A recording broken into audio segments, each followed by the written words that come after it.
Hi, this is Gingersnap. I'm Lisa Redfern, and I'm here at Lakeside Studios in Reedfield with Ed Desjardins, and we're going to chat with him about what he's up to these days. He plays a whole bunch of instruments and sings beautifully, and I've had the pleasure of sharing a stage with him, and he kind of just does everything. Tell us what you're up to, Ed. I know, that's dangerous. I don't do everything.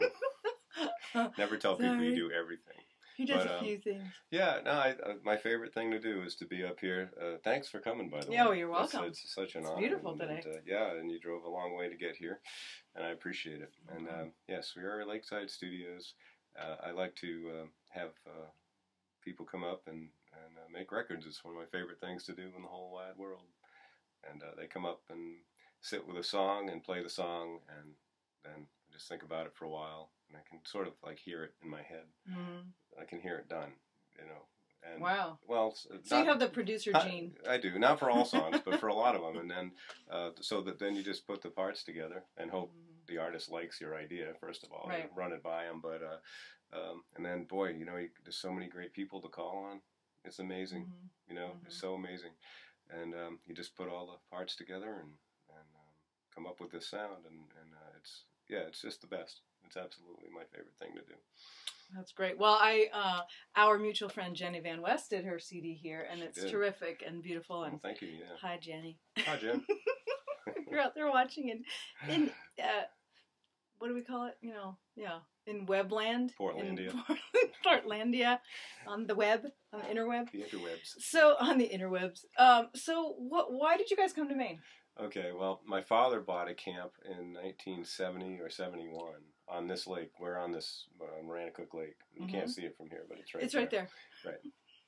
And it's like 2 miles that way. Mm-hmm. And that's where camp is. So I fell in love with Maine when I was 4. Mm-hmm. And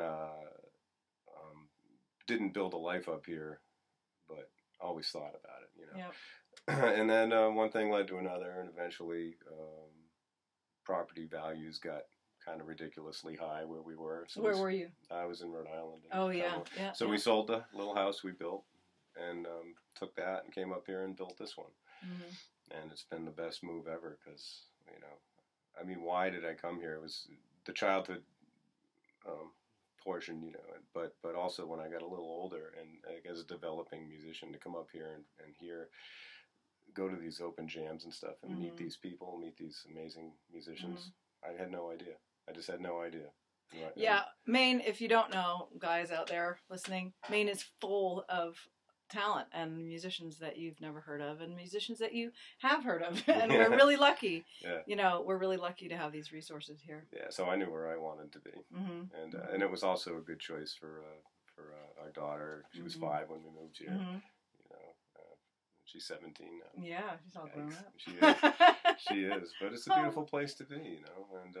And I've done a lot of other stuff. You know, I'm working on my second record right now, about halfway through that, and a couple of other little projects going at the same time. And we have been doing concert promotion since 2004. We started doing house concerts in our big room downstairs, that's taken us to places that. I mean, I never thought in a million years that the people that have been here would ever be here. You know, never mind, like, become friends on top of that. And I think it's in part because they feel our commitment and our love for it all. But then it's not a bad place to come visit either. That's right, you know, it's a nice area. So it's kind of like the perfect storm of everything. Yeah. And it's been, I'm glad that that's my life's book so far. I'm happy. That's a great way to put it. And for those of you who have not been to a house concert, as a listener, it's intimate, it's close. It's usually always unplugged. It's very warm, engaging. It's personal. For those of us who perform at them, it's our favorite way to perform. Well, I'll speak for myself. It's my favorite venue. You know, it's just warm and intimate, and you're in someone's house, and it's great for the audience, and it's great for you. And so I highly recommend, if you have not been to a house concert, get yourself out to one. And Ed can tell you when we're sort of wrapping up how to reach him if you want to know more about their house concerts, too. So, Ed, do you know your first word? My first word? I don't. And, like, how could you? What do you would call your mom. I can't do that. Right. So, I don't remember my first word. but I do remember my first memory. Can I replace it with? Nice. Can I do the memory? Absolutely. Okay. That's I don't know how old I was. Question. I'm in a crib. I remember being in a crib. He's in a crib. I'm standing and I'm hanging onto the bars, and I remember sunlight. There was sun. There was sun. Yeah. And my brother's band, this is like 1969 maybe. Yeah. And my brother's band was rehearsing upstairs. And I just remember the pounding, like the kick drum and the bass, and just hearing like this sound. Yeah. Low end in your childhood. Yeah, right. I had a low end childhood. Yeah. And that's my very first memory. And I remember that very, very clearly. And I must have been maybe 2 or 3. Oh, that's great. That's a great first. That's a really nice first memory for a musician. I think it's the ultimate first memory for a musician. Yeah. Oh my gosh. Yeah. Wow. Well, I asked because my first word was cookie, and I can't ask my mom either, but she wrote it in my baby book, which I found a little while ago. Well, see now, how and cool I thought, is that? Oh my gosh, she actually, yes, she was, as I am, an archivist and a list maker of odd things. Yeah. So anyway, I love cookies and I love words, and so we're gonna have cookies. And Ed is the first person who has gotten the cookies for the show. I mean, as a guest, I usually pick them up somewhere along the way nearby, but Ed was nice enough to pick them up. She drove 9.5 hours to get up here.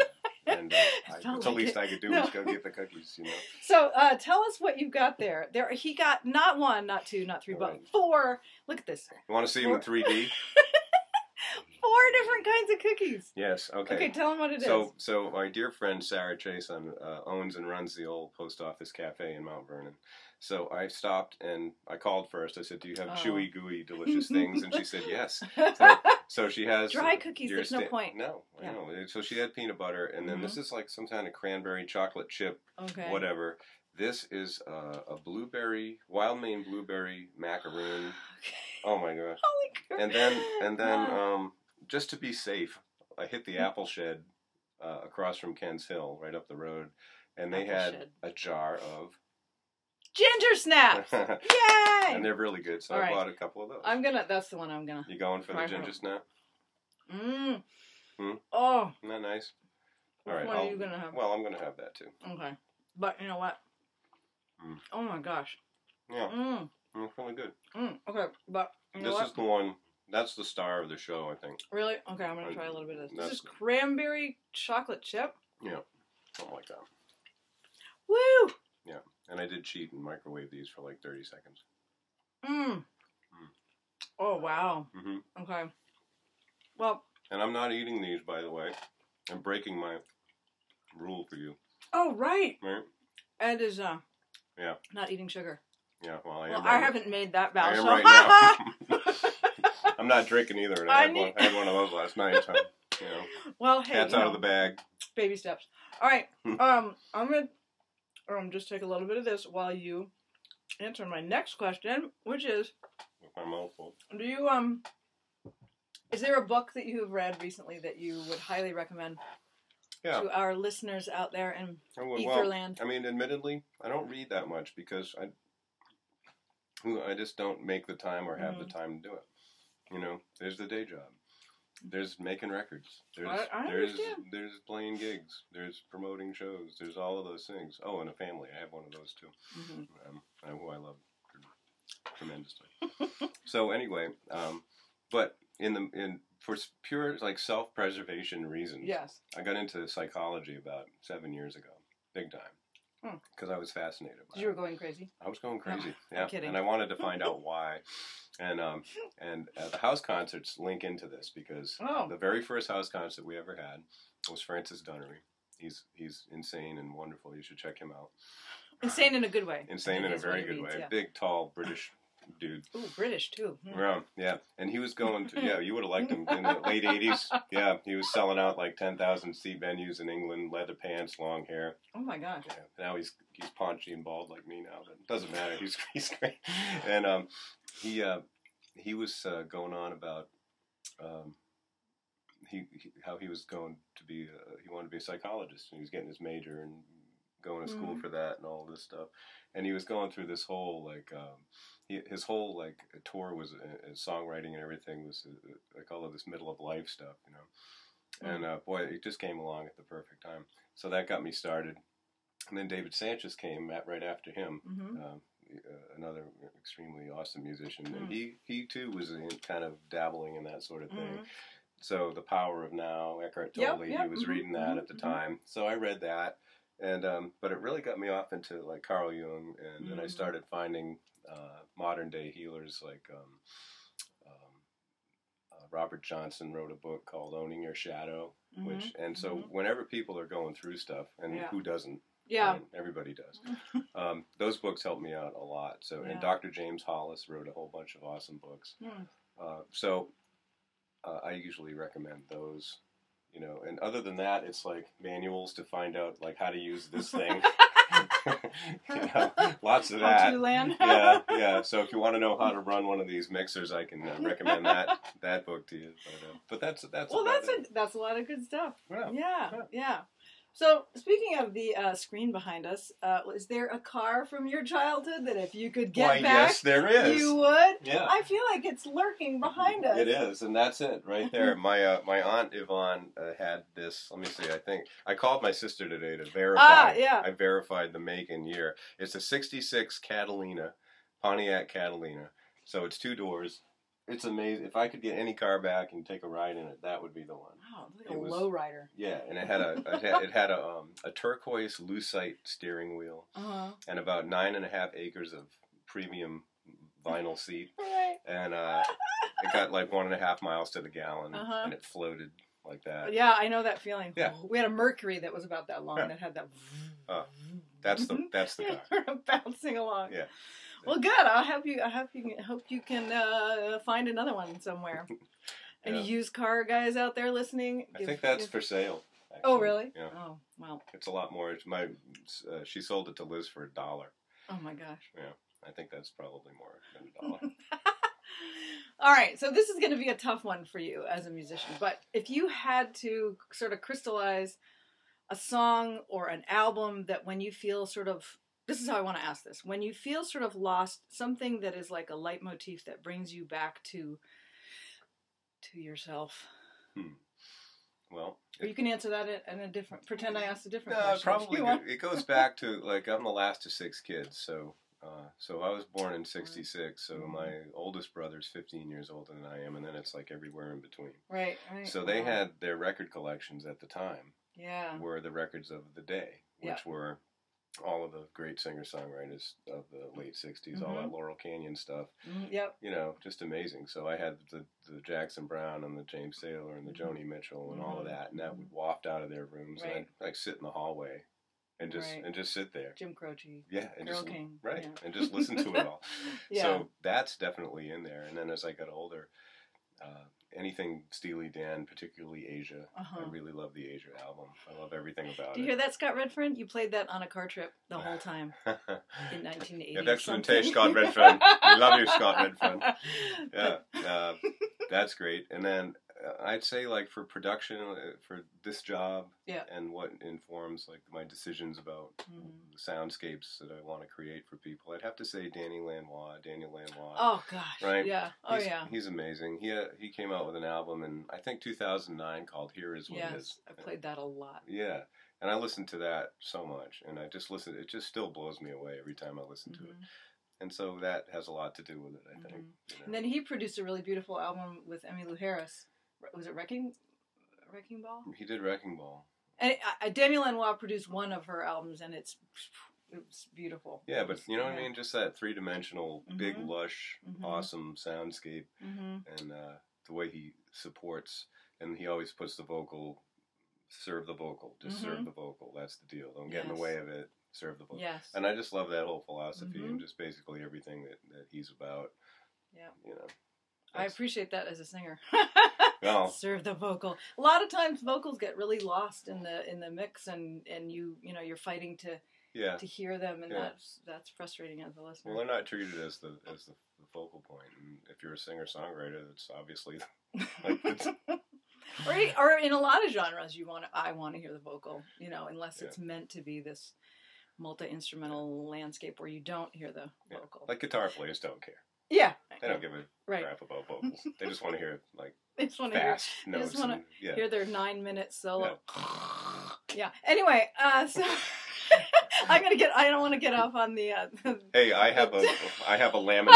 I'm a carrying member of the. I'm one of them. Like, so. how long has this guitar solo been happening for? Alrighty, I'm gonna go get groceries and come back. Oh no. All right. So my final question for you, Ed, is if a Hollywood movie was made about your life, what genre do you think it would be? What genre would you like it to be?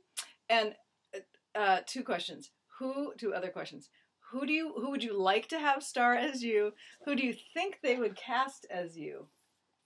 Well, I mean, the whole notion of anybody wanting to do it in the first place is pretty bizarre to me. I don't know. I mean, if it happened, I just want it to probably be weird, like really avant-garde and kind of state crazy. Okay. Maybe like Tim Burton would direct it. Oh, that's a great idea. You know what I mean? And I think Mandy Patinkin would be the guy. That's a great choice. I love Mandy Patinkin. Well, I say that because once I went to a guy's house for business. A guy, some artist. Well, his name's Charles Groovy. He lives out in Waldoboro, and I was like selling him windows or something, and I knock on the door, and he opens the door, and he's like 84, and he's standing there in like his shorts and his coffee, and I open the door and he goes, "My God, you look exactly like Mandy Patinkin." I said, "Wow." Wait, come back in the screen. Speaking of movies, we almost lost you there, Ed. I am Leo Montoya. You killed my father. Prepare to die. Oh my gosh. And that is, we just watched Princess Bride again. All right, so we have come to the close. You've been officially ginger-snapped. Because has anyone ever said to you in your whole life, Ed, you've been ginger-snapped? I should go shower now. You have been ginger-snapped. All right, so tell them once again. Do you have a couple websites you can tell people about? You're falling off the edge there. Sorry, I don't have any. I'm back. Thanks for reeling me in. I don't have a website. No, I don't. I have my email, which is edjtunes, TUNES, @gmail.com. Okay. And of course, there's Facebook. So if anybody wants to know any more, then you've already heard. That's the way to do it. If you got a new recording and you're up in this area, come see. Come see me. I'd love to try and do anything because it's just like I say, it's my favorite thing ever. That's awesome. That is so great. Mm-hmm. All right, everybody. If you want to know more about me, you can go to LisaRedfern.com. And thanks for watching. This has been Gingersnap.